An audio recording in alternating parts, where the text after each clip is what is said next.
Chapter 12 is going to be all about the episode of Hot Seat that Stargirl is on. This is how Hot Seat went. It took place in the Communication Center studio. There were 2 chairs on stage, the infamous hot seat itself, painted red with flames running up the legs, and an ordinary chair for the host, Kevin. Off to the side were 2 rows of 6 chairs each, the second row higher than the first. This is where the jury sat. It was a jury in name only. The 12 members did not vote or render a verdict. So the 12 members of the jury did not decide if someone was guilty or innocent. Their job was to ask questions, to give the hot seat its heat.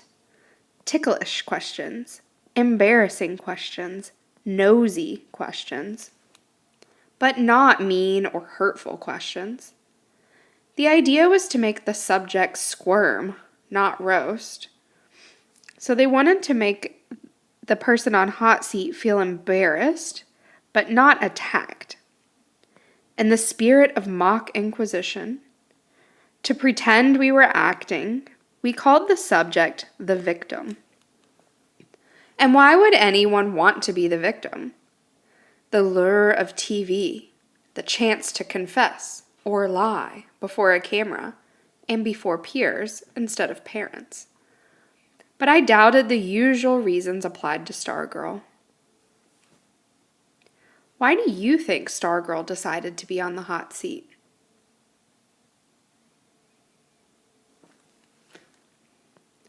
There were 3 cameras, 1 for the stage, 1 for the jury, and 1 for Chico. Chico was the handheld close-up camera. According to Mr. Robinu, our faculty advisor, a student named Chico once begged him to be a close-up camera kid. Mr. Robinu gave him a tryout, but Chico was so skinny he practically collapsed under the camera. The job went to someone else, and Chico went to the weight room. By the following year, Chico had muscles, and the camera was like nothing on his shoulder. He got the job, and he was brilliant at it. He gave the camera his own name. "We are one," he said. When he graduated, his name stayed behind. And from then on, the close-up camera and its operator were a unit called Chico.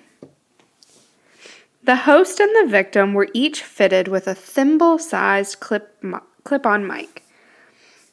So the host, Kevin, and the victim, who is going to be Stargirl, were both given a small microphone to attach to their clothes.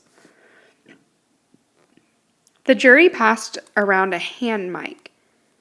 Opposite the stage was the glassed-in control room, sound insulated from the rest of the studio.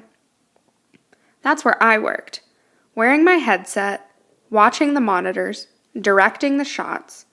I stood at the shoulder of the technical director, or TD. He sat at a rack of buttons, punching up the shots I ordered, pressing buttons to change the view of the camera. Also in the control room were the graphics and audio people. Mr. Robinu was there as a faculty or teacher overseer, but basically the students worked everything. Kevin's job was to get things started. Intro the victim, ask a few opening questions, stir things up if the jury was slow. Usually, the jury was on the ball. Usually, the jury was with really good questions. Typical questions. Does it bother you that you're so short? Is it true that you like so-and-so? Do you wish you were good looking? How often do you take a shower? It almost always added up to entertainment. At the end of the half hour, as we cued credits and music, there was always a good feeling in the air. And everyone, victim, jury members, studio crew, mingled or hung out and became students again. We filmed the shows after school, then broadcast them that night, prime time, on local cable. So they tape the shows after school. Then that night, they play on TV so the whole city or the whole community can watch them. About 10,000 homes can watch the show Hot Seat that the students create. Our own survey said at least 50% of the student body watched any given show. So about half the students at Micah High School watch Hot Seat. We outdrew or had more viewers than most of the sitcoms. We expected to top 90% for the Stargirl show. But I had a secret. I wish no one would watch. Why do you think Leo would want no one to watch the Stargirl episode of Hot Seat?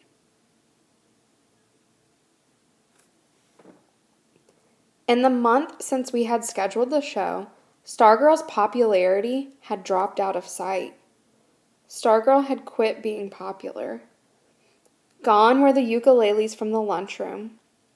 More and more kids saw her cheerleading behavior as undermining or hurting the basketball team and its perfect record. I was afraid the booze for her might spread from the court to the studio. I was afraid the show might turn ugly. When Stargirl came in that day after school, Kevin gave her the usual briefing while Mr. Robinu and I checked out the equipment. As the jury members straggled in, they were not clowning around or tap dancing on the stage, as jurors usually did. They went right to their seats. Stargirl was the one tap dancing. And mugging or posing for the cameras was Cinnamon the rat, licking her nose. Kevin was cracking up, but the faces of the jurors were grim, or very serious. One of them was Hillary Kimball. My bad feeling got worse. So Leo has a bad feeling about this show. I retreated to the control room and shut the door. I checked communications with the cameras. We were ready. Kevin and Stargirl took their seats. I took one last look through the plate glass that separated the set from the control room.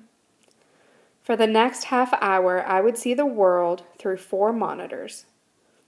Okay, everybody, I announced. Here we go. I cut the studio mic. I looked over my control room mates. We all set? Everyone nodded. Just then, Stargirl lifted one of Cinnamon's front paws and waved it at the control room and said in a squeaky voice, "Hi, Leo." I froze. I came unraveled. I could not think. I didn't know she knew my name. I just stood there like a dummy. Finally, I waggled my fingers at the rat and mouthed the words, "Hi, Cinnamon," although they couldn't hear me on the other side of the glass. I took a deep breath. Okay, ready music, ready intro. I paused. Music, intro. This was the moment I lived for, launching or starting the show. I was the director, the maestro. I called the shots. On the monitors before me, I watched the program unfold according to my commands. But on this day, the thrill was missing. On this day, Leo was not excited. I felt only a dark dread snaking along the cables. I felt something bad. Greetings and welcome to Hot Seat. Kevin went through the opening spiel, or the opening speech. Kevin loved to be on camera. He was ideal or perfect for a show like this, which made good use of his smirky grin and arching, "Did I really hear you say that?" eyebrows. He turned to Stargirl, then impromptu, or even though he had not planned it, he reached out and stroked the nose of Cinnamon, who was perched on Stargirl's shoulder. "Want to hold him?" she said. Kevin gave the camera a "should I?" look. "Sure," he said. "Ready, Chico, rat," I said into the headset mic. So here, Leo is just telling the cameraman to look at the rat more closely. Ready was always first in the command sequence. Chico zoomed in. Chico. TD punched up Chico. The camera followed Cinnamon from Stargirl's hands to Kevin's. No sooner was the rat in Kevin's lap than it scampered up his chest and darted between two buttons into his shirt. Kevin yipped and squirmed. "It scratches!" "He has fingernails," Stargirl said calmly. "He won't hurt you." Chico nailed, or got the perfect picture of Cinnamon poking his head out from between the two buttons of Kevin's shirt. Mr. Robinu stuck a thumbs up in front of my face. Kevin gave the camera his "ain't I something" face. He turned again to Stargirl. "You know, ever since you showed up at school this year, we've been wanting to put you on the hot seat." Stargirl stared at him. She turned to the live camera. Her eyebrows were growing wider. Something was happening, and wider. "Chico," I barked. Chico moved in, crouching, giving a little upshot, or pointing the camera up at Stargirl. "Terrific. Closer, closer," I said. Stargirl's wonder-struck eyes practically filled the screen. I checked the long shot monitor. She was frozen, rigid, as if electrified or stuck to the chair. Someone smacked my shoulder. I turned. Mr. Robinu was laughing, saying something. I lifted one earphone. "She's joking," he repeated. And suddenly I saw. She was taking hot seat literally. She was pretending that the hot seat actually was hot. She was milking it for all it was worth. She was acting funny. And judging from the blank stares of Kevin and the jury, Mr. Robinu and I were the only ones who got the joke.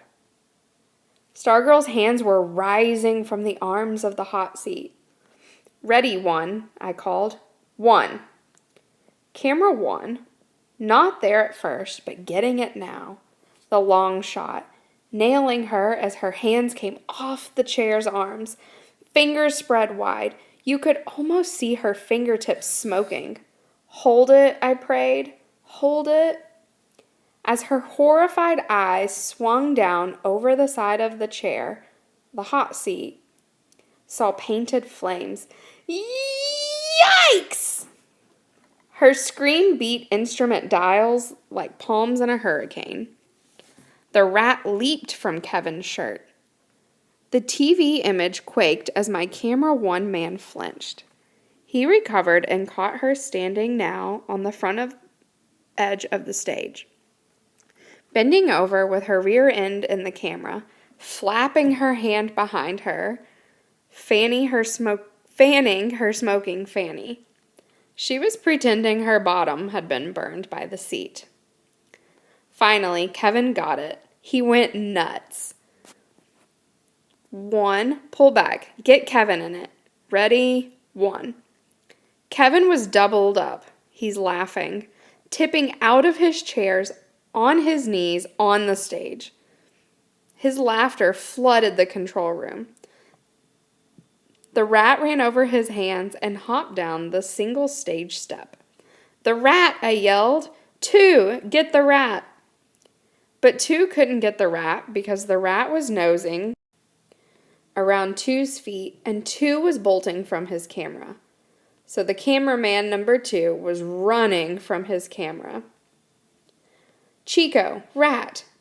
Chico dived. He was flat on the floor, feeding the live screen, or giving the live television screen a brilliant shot of the rat heading over to the jury.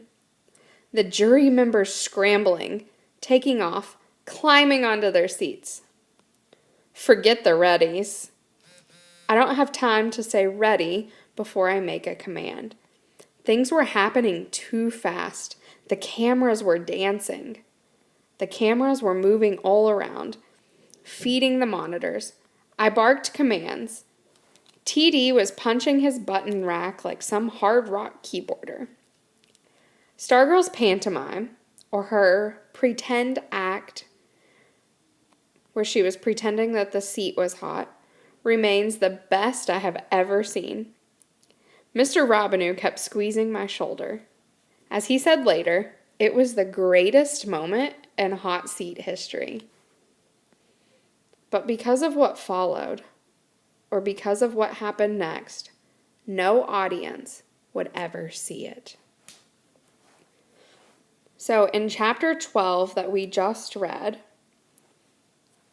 Stargirl is on the hot seat, and so far she's being really funny. She's pretending that the seat is literally very hot, and she's pretending that the seat has burned her. But the jury, or the students who are there to ask questions, seem very serious.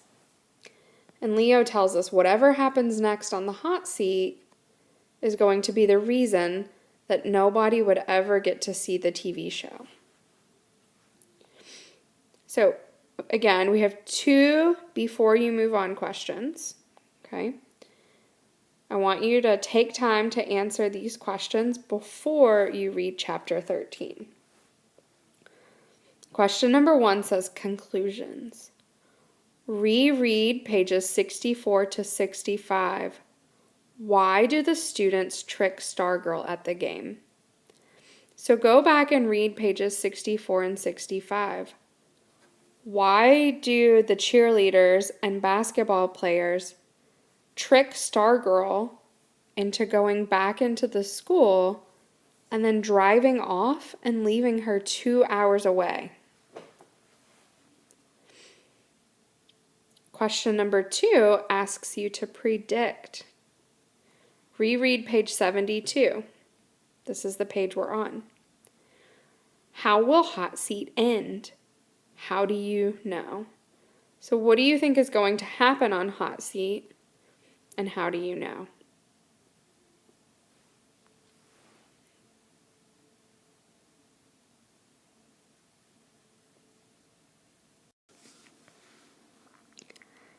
Chapter 13. In less than a minute, everything returned to normal. Stargirl retrieved Cinnamon and sat back coolly in the hot seat as if nothing had happened. Kevin's eyes twinkled. Kevin was excited. He was squirming. He couldn't wait to dig into the interview. He couldn't wait to ask Stargirl questions. Neither could the jury, but their eyes were not twinkling. The jury is not excited. Kevin forced himself to look serious. So your name, Stargirl. It's pretty unusual. Stargirl gave him a blank look. Kevin was flustered. Kevin was suddenly nervous. Isn't it? He said. Stargirl shrugged. Not to me. She's putting him on. She's teasing him, I thought. Chico, I said into my mic, stay tight on her face. A voice was heard dimly off camera. Kevin turned. A jury member had spoken. Jury mic up, I said. Ready to? The mic was passed to Jennifer St. John. 2.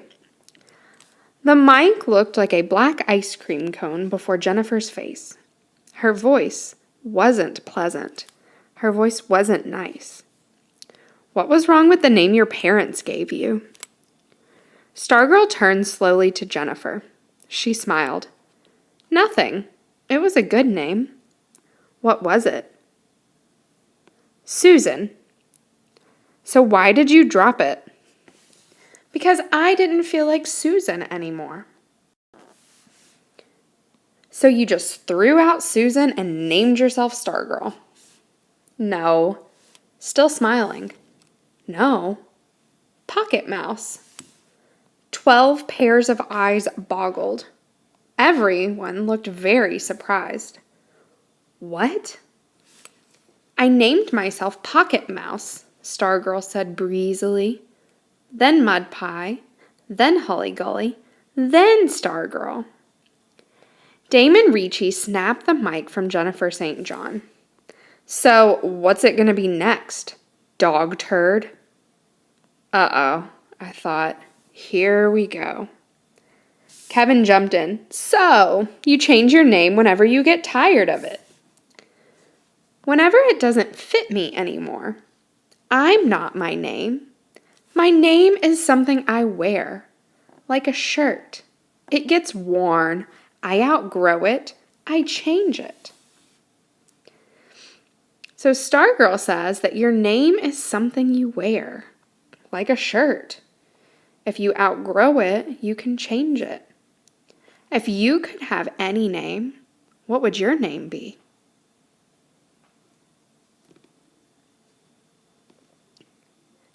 So, why Stargirl? Oh, I don't know.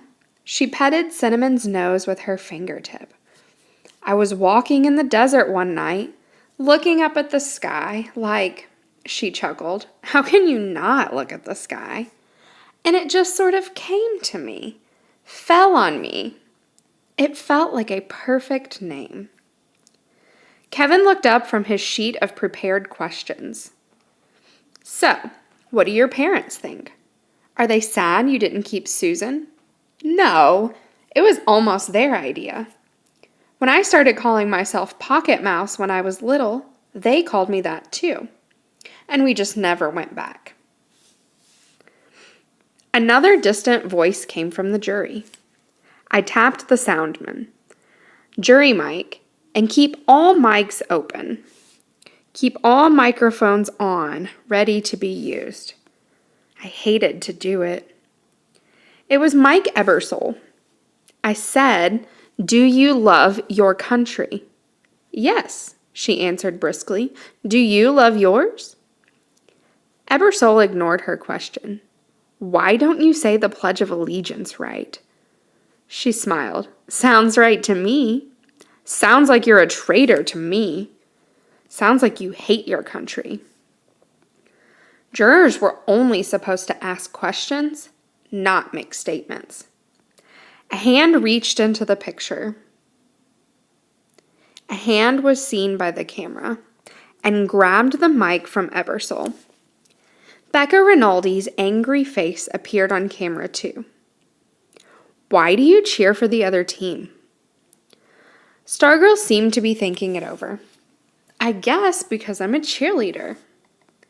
You're not just a cheerleader, you dumb cluck. You stupid girl. Becca Rinaldi was snarling into the mic. You're supposed to be our cheerleader, a Micah cheerleader. I glanced at Mr. Robinu. He was turned away from the monitors. He was staring straight at the set through the control room window. Stargirl was leaning forward, looking earnestly at Becca Rinaldi. Her voice, small as a little girl's. When the other team scores a point and you see how happy it makes all their fans, doesn't it make you happy too? Becca growled. No. Doesn't it make you want to join in? No.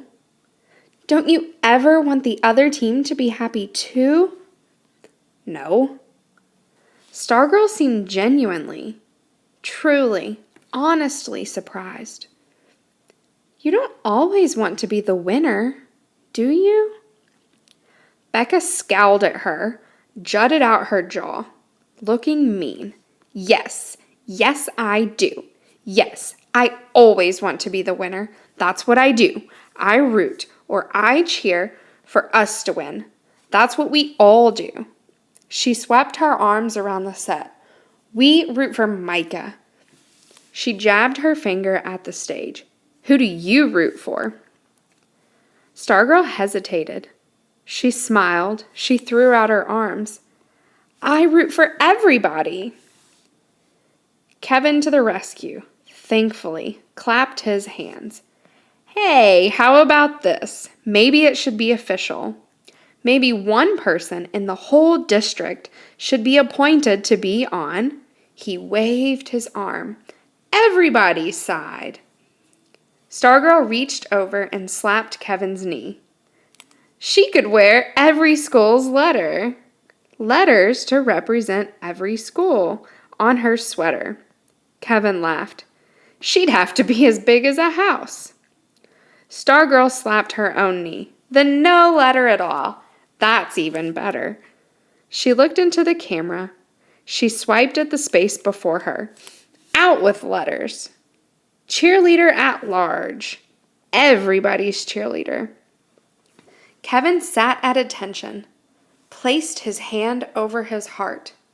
With liberty and justice and a cheerleader for all. Ebersol snarled into the jury mark, and a nut roll, or a crazy person for all. Kevin wagged his finger. That's a no-no, he scolded. No statements from the jury. Questions only. Renee Bozeman snatched the bike. Okay, here's a question. Why did you quit homeschooling? Stargirl's face became serious.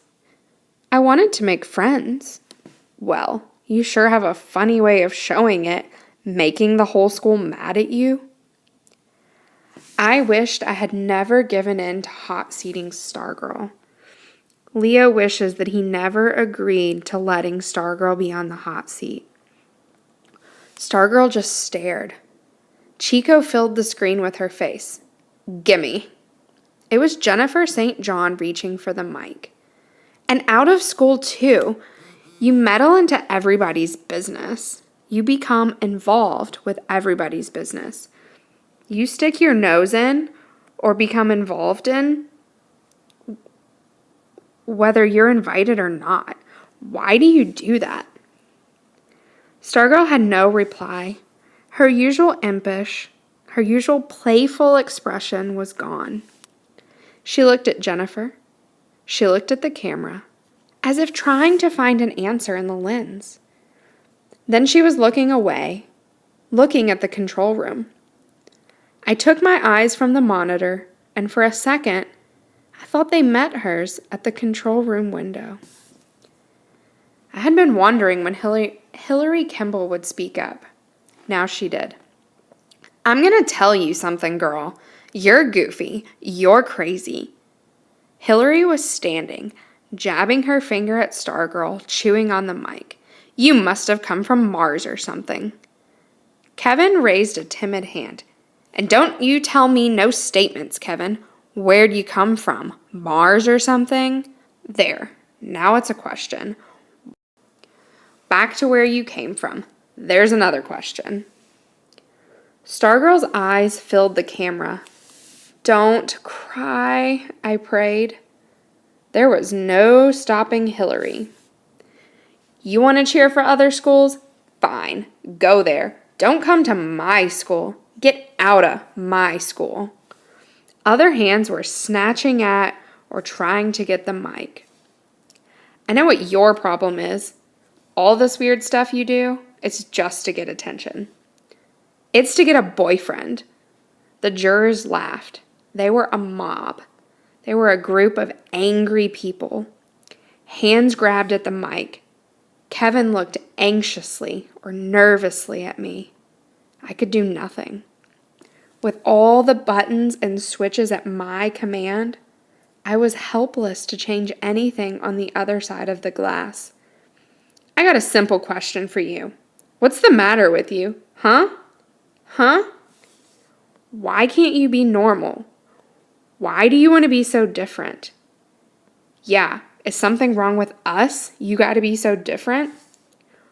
Why don't you wear makeup? They were all standing now, jabbing, jutting, shouting, whether they had the mic or not. You don't like us, do you? Do you? Mr. Robinu flipped the master toggle on the console. So Mr. Robinu turned or stopped the show. That's it, he said. I flipped the studio sound switch. I turned off the microphones and speakers. That's it. Show's over. The jury went on shouting.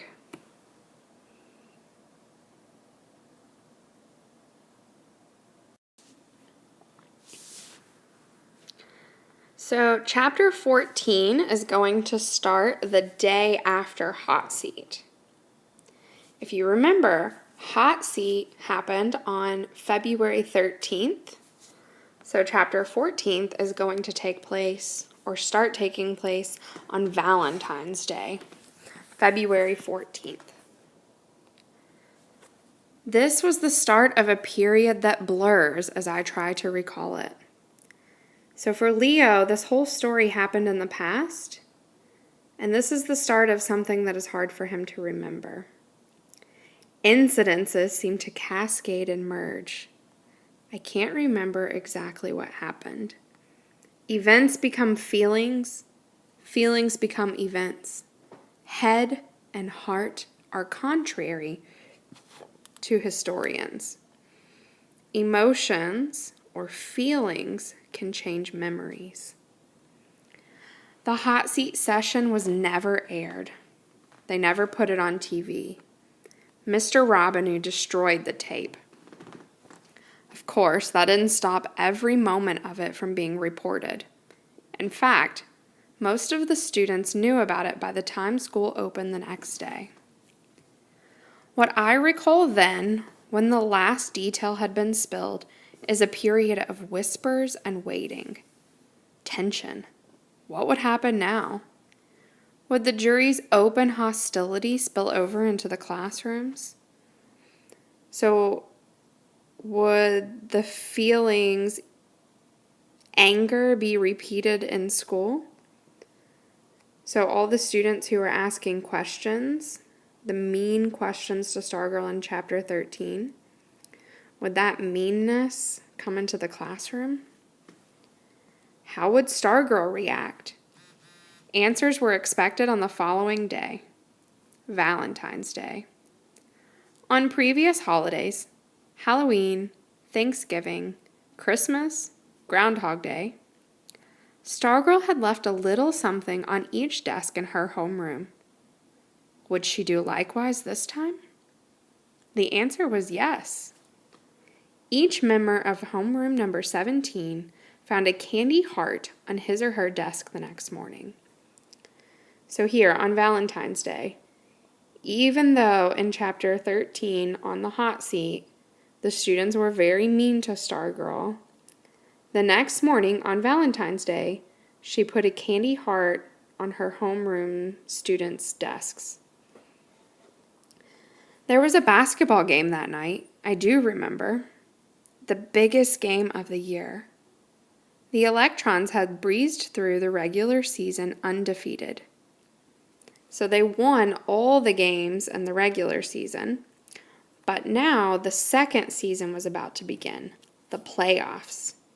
First, the districts, then the regionals, and finally the state tournament. We had not even made it to the districts, but now visions of championships danced in our head. The Electrons, champions of all Arizona. We could settle for nothing less. So even though in the past, the Electrons, or Micah High School's basketball team, had never won, now they want to be champions. They want to be the best team in all of the state of Arizona. First hurdle in our way was Sun Valley, champions of the Pima League. The game was played Valentine's night on a neutral court in Casa Grande. All of Micah, it seemed, emptied out and headed for the game. Kevin and I went in the pickup. From the moment the Micah mob entered the gym, our cheers rattled the rafters. So their cheers were really loud.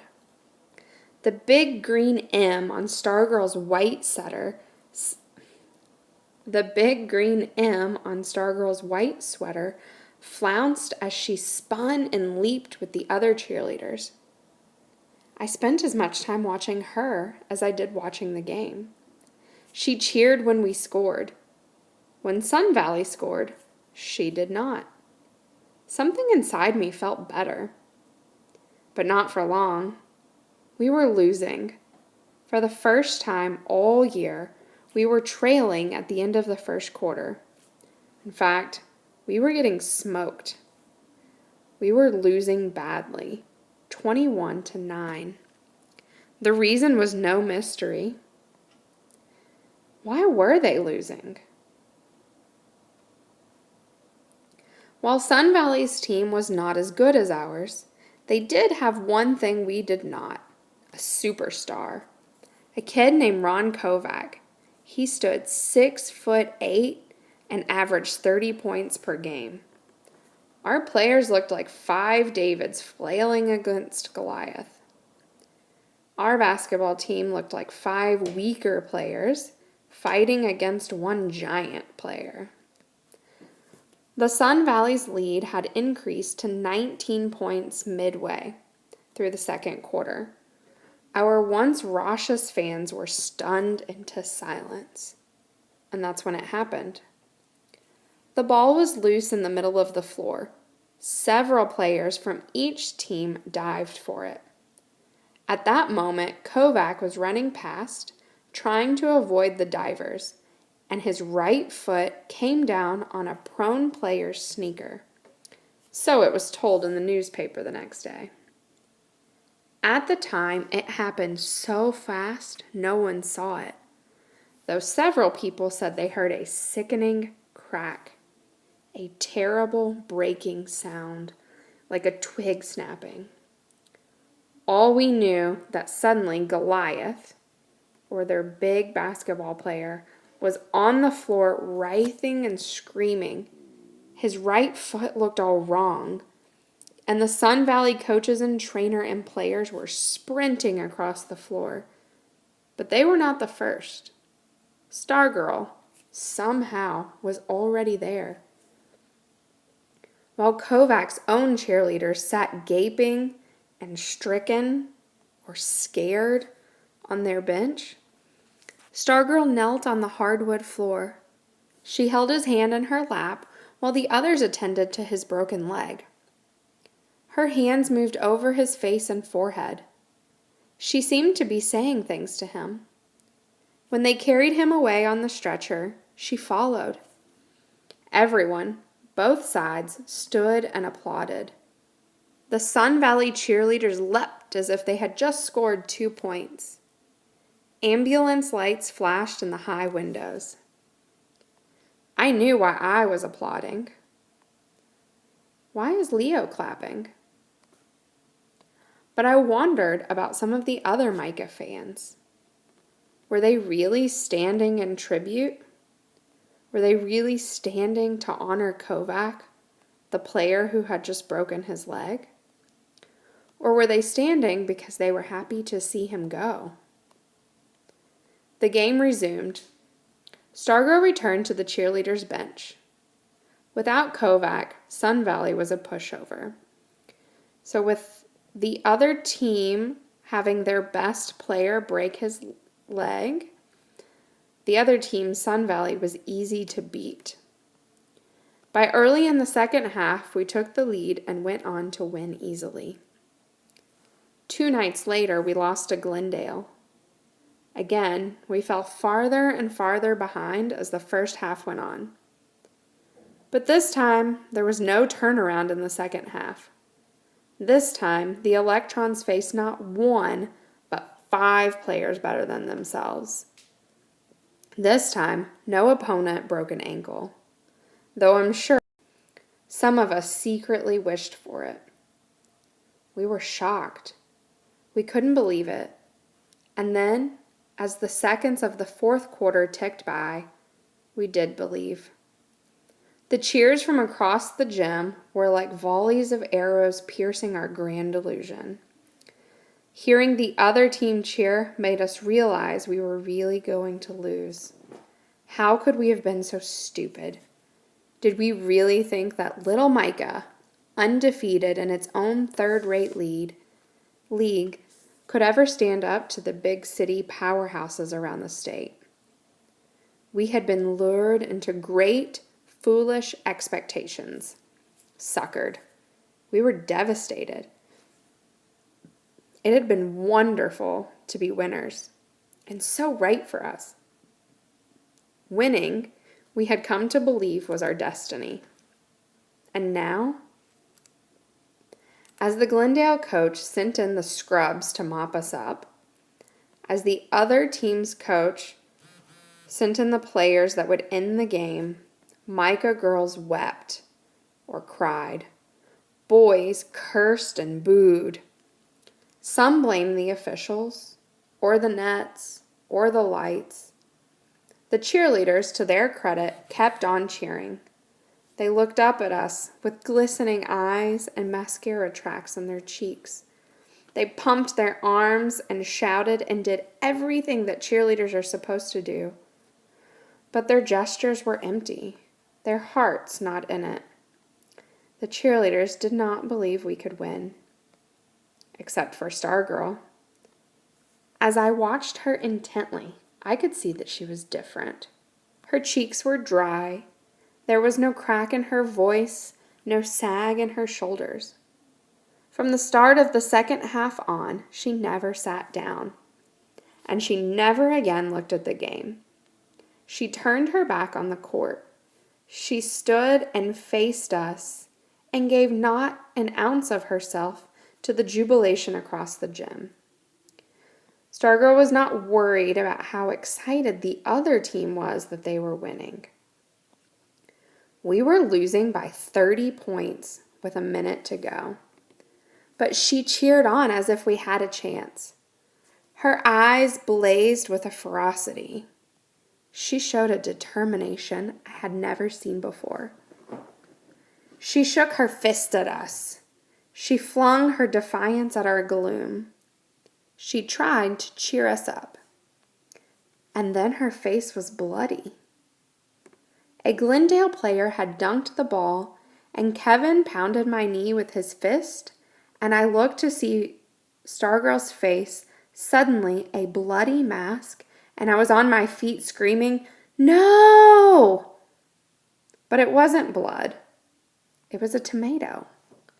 Someone had splattered her face with a perfectly thrown ripe tomato.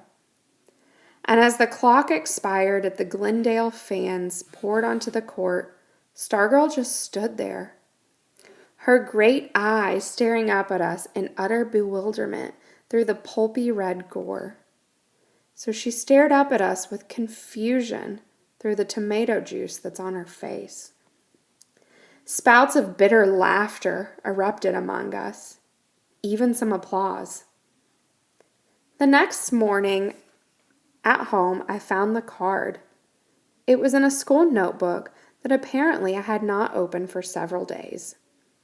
It was a Valentine, one of those little cut-out third-grade sorts, showing a blushing little boy and a girl with Mary Jane's shoes, and a big red heart between them, and the words, "I love you." And as third graders and high schoolers often do, the sender had signed it in code. Stargirl.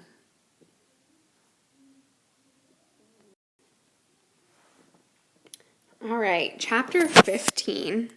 Chapter 15 is a short chapter, so we're going to read just 3 pages. And then there are a few more before you move on questions, and then you will be working out of your student journal.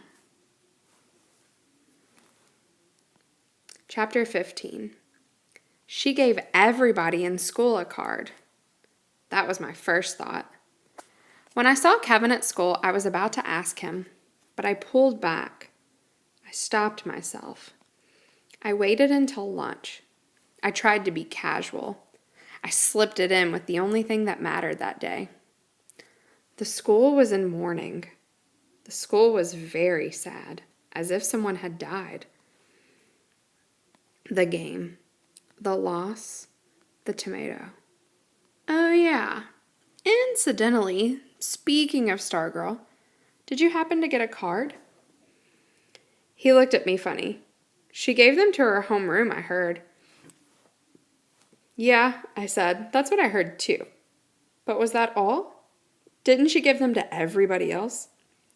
He shrugged. Not to me. Why? You get one? He was looking away across the lunchroom, biting into his sandwich. Yet I felt he was grilling me. I felt he was asking me too many questions. I shook my head. Oh no, just wondering. Actually, I was sitting on the card. It was in the back pocket of my jeans. Meanwhile, all the eyes in the lunchroom were on Stargirl. I think we half expected to see traces of red still clinging to her face. She sat at her usual table with Dory Dilson and several other friends. She seemed subdued. She seemed quiet, sad. She did not play her ukulele. She did not play with her rat. She just ate and talked with the girls at her table. As the lunch period was ending, she got up, but did not head straight for the exit. Instead, she detoured, or she turned in the direction of my table. I panicked. I jumped up, grabbed my stuff, blurted, quickly said, "Gotta go," left Kevin with his mouth hanging and took off. Not fast enough. Halfway to the door, I heard her behind me. "Hi, Leo." My face got warm. I was sure every eye was turned to me. I was sure they could all see the card in my pocket.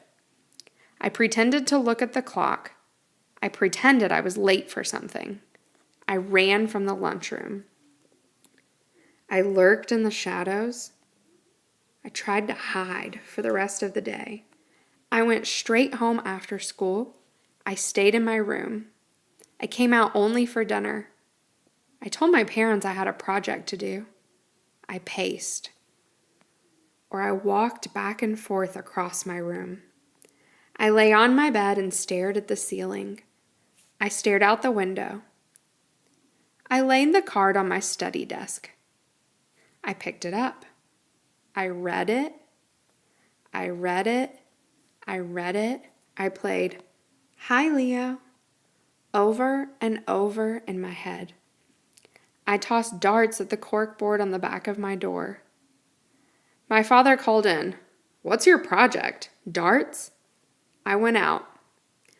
I drove around in the pickup. I drove down her street.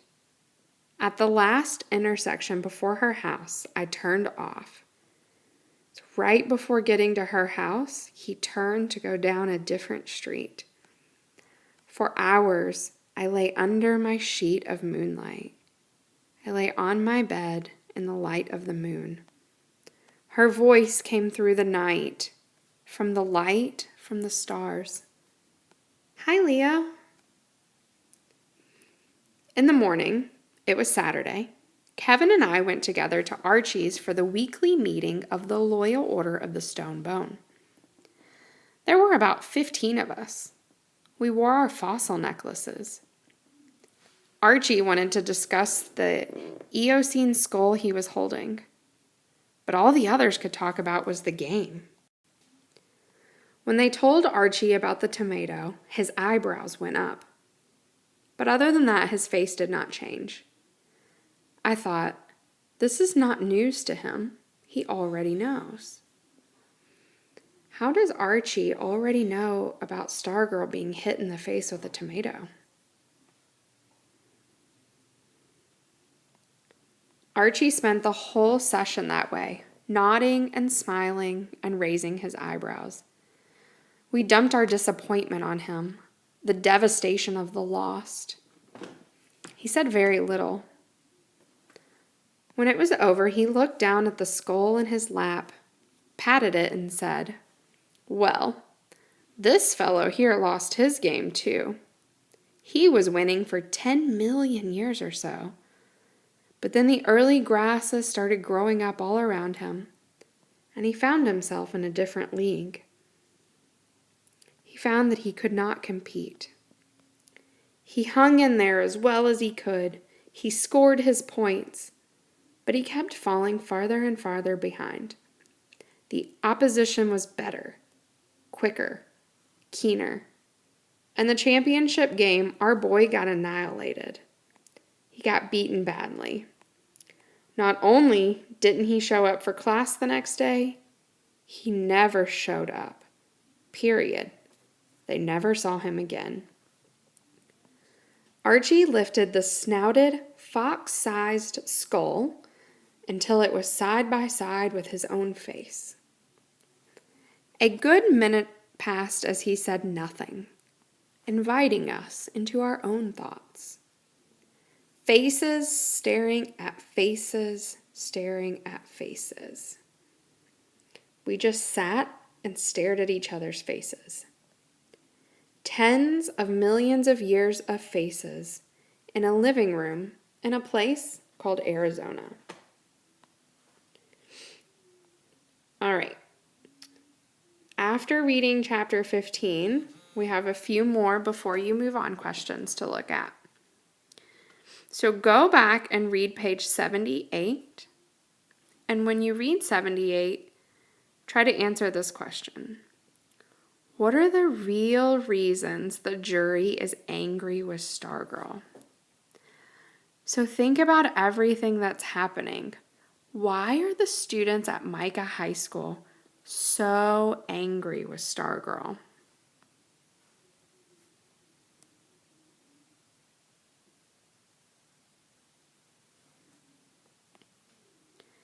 If you're still trying to figure out why the students are angry with Stargirl, it has something to do with what's going on at the basketball games.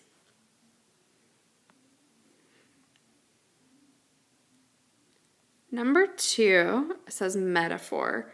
So on page 86, Archie is talking about a fossil he has.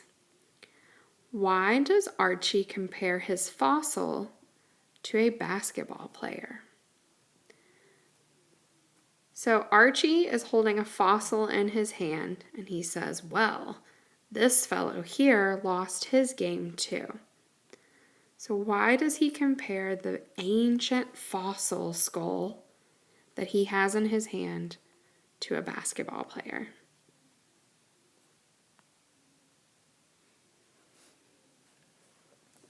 All right, before we move on to look at chapter 16, you need to work in your student journal for the section for chapters 8 through 15.